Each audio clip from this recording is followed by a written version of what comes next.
Shamima Begum should be allowed to return to the UK to fight the decision to remove her British citizenship, the Court of Appeal has ruled. Begum, who is now 20, was one of 3 schoolgirls who left London in 2015 to join Islamic State in Syria. Following the discovery of Begum in a refugee camp last year, the Home Office revoked her citizenship on security grounds. However, the Court of Appeal has now said she's been denied a fair hearing because she could not make the case from a Syrian camp. Liam Duffy is an advisor on the Counter Extremism Project. That's a non-governmental organisation that combats extremist groups. Liam, good afternoon to you, sir. I mean, there's nothing straightforward about this, of course, and it's widely unprecedented in many respects. A 15-year-old girl legs it to Syria with, one assumes, nefarious intent, and then is upset that her citizenship is removed. But, of course, the question is whether that was legally done.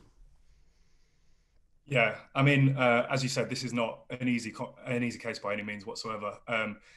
Shamima Begum, particularly, is probably the most emotive out of all of these of the surviving foreign fighters. Obviously, probably Jihadi John, Mohammed Emwazi, garnered as much emotion. But Shamima Begum herself, we've got a famous picture of her and her 2 school friends traveling to Syria that was splashed all over the press for months, and this one just keeps coming back up. So this is a really emotive case.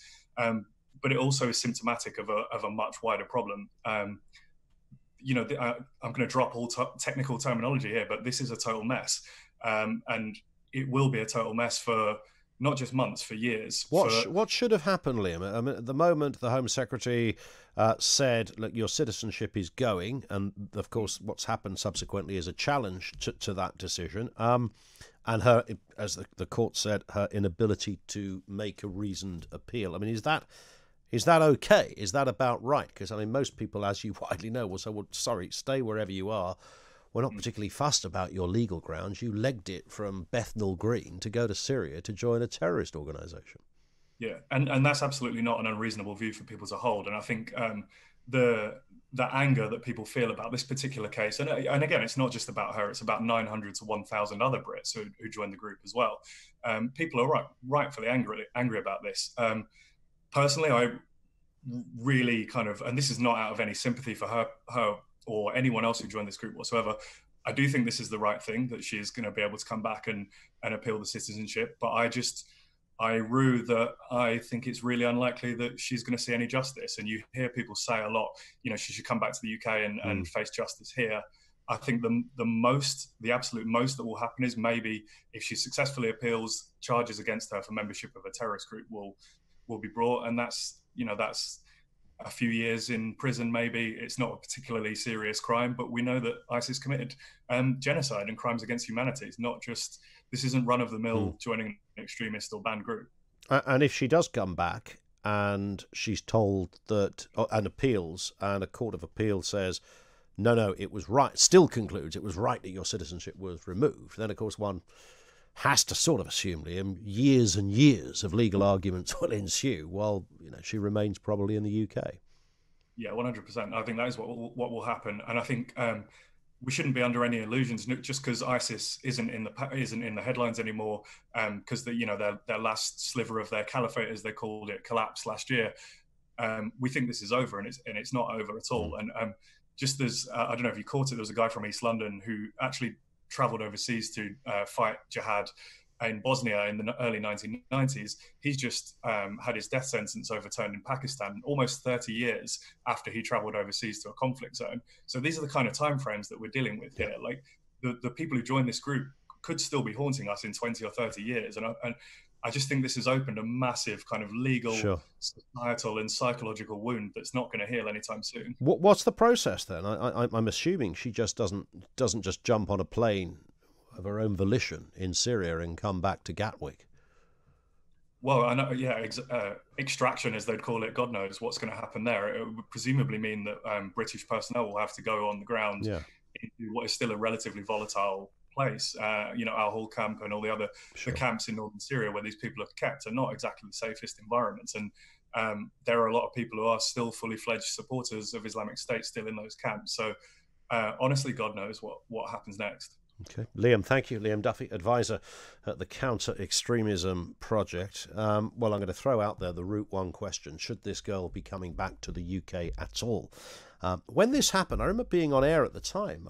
For some reason, I got it in my head that the story broke in an evening. But I certainly remember discussing it widely, and these sort of 15-year-old girls who just somehow... I never believed all that hogwash. They're just three girls that just happened to... I think the network that was around them, and if you could get a security person drunk enough to tell you, not that you'd necessarily want to, or they would, but this was clearly a wider network. There was something bigger going on here. Whether they were seduced, whether they were used, whether they were there because they wanted to be. I'm guessing they probably were because they wanted to be. To me, what it did, it just showed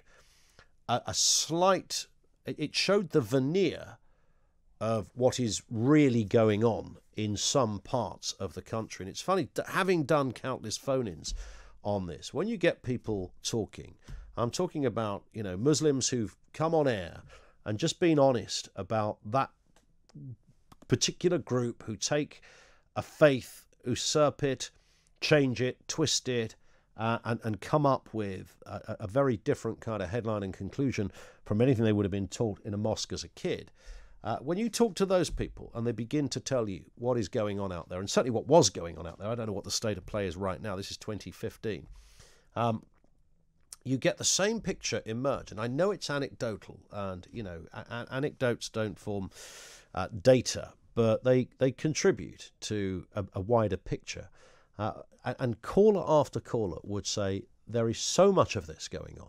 We're not even touching the sides. We're not even getting close.